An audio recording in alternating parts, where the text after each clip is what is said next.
I do go up there and run basketball camps. I see and hear of all the negative things my uncle tells me to. You have a choice. You have a choice to do what's right. It is not easy. It is not easy. Treat people the way you want to be treated. That's pretty easy. Even if there's haters out there, we know there's haters. Shake them off.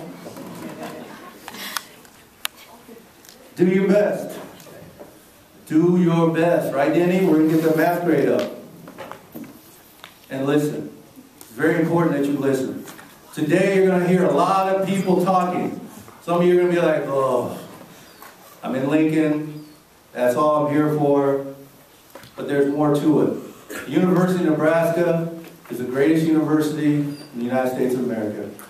If you saw my car in South Texas, you'd think I'm crazy because I got Nebraska all over it. Win or lose, I support the University of Nebraska athletics. I bleed red. This is my state. I'm proud of it. I'm proud to be Ponca. The journey is just beginning. We have a lot of work to do. It begins with you, the youth.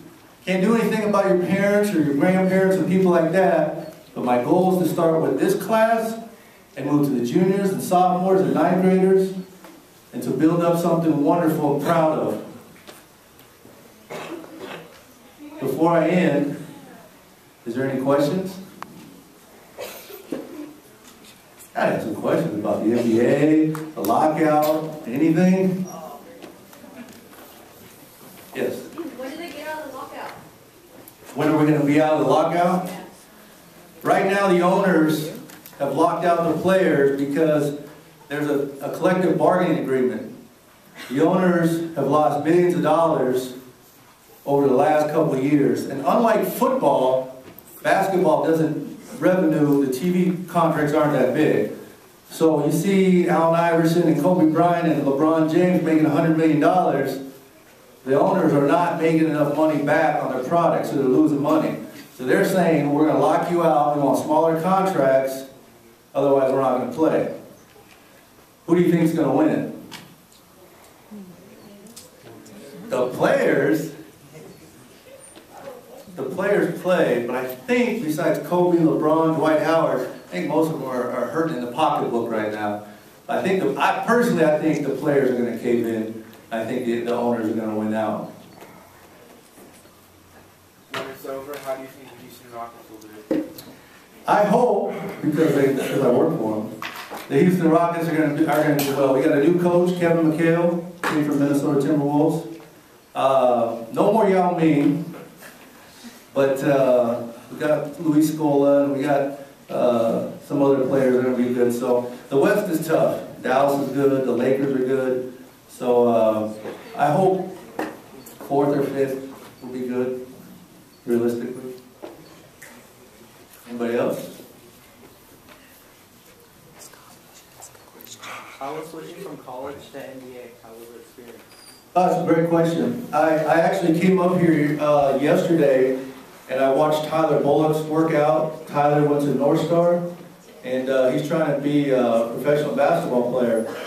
I'm always biased because when I was in college, I would always come up here and try to recruit Nebraska's kids because just like I talked to some of the Omaha kids yesterday, there's talent. There's talent in the state of Nebraska, but it's hard for us to get all over the place and see everybody. The one thing I learned from college, and I do miss college, the NBA is a profession. It's a business. If you don't shoot the ball or rebound, there's a good chance if you're not making much money, I'll cut you tonight. My boss said, I pay you to make shots.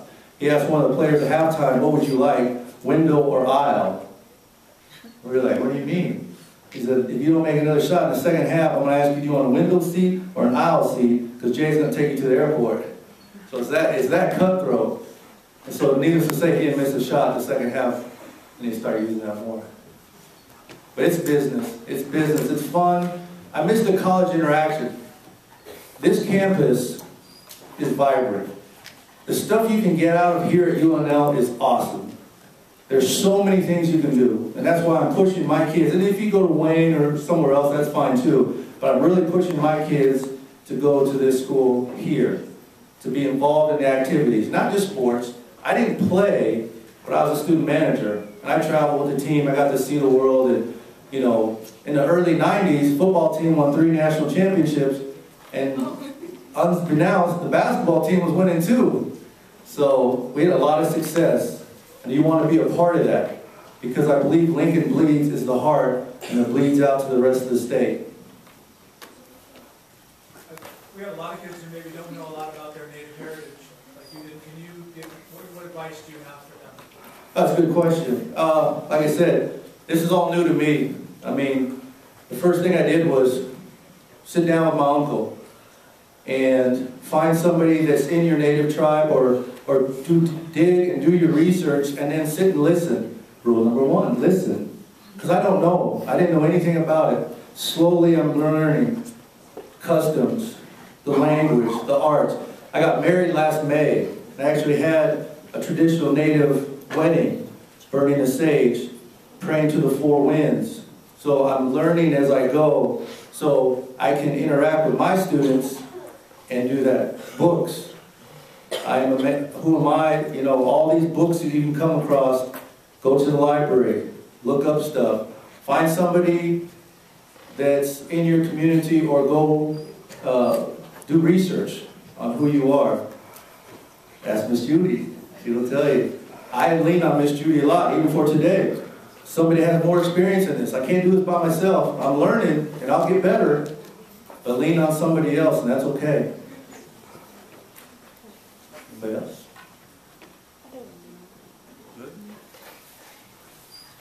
I really appreciate you listening to me this morning. It means a lot. I hope that some of you will register and join my youth leadership group for next year. You can get in touch with Scott Schaefer at the Nebraska Commission on Indian Affairs. It's fun.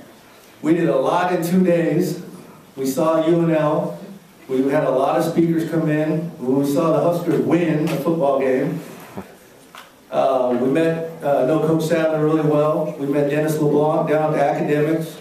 There's a lot to do, and next year is going to be even longer. We're going to probably do it for a week. We're going to do a lot more things, a lot more fun things. So Scott has his hands full. He doesn't know it yet, but we're going to have fun. These little camera phones that Scott's filming me, we give everybody one of those so you can film and do research. Some of us still have to do ours. We're going to try to get laptops. We're trying to take this thing to a whole nother level. So I hope you guys will be a part of this. Thank you from the bottom of my heart for listening this morning. Enjoy the rest of your day.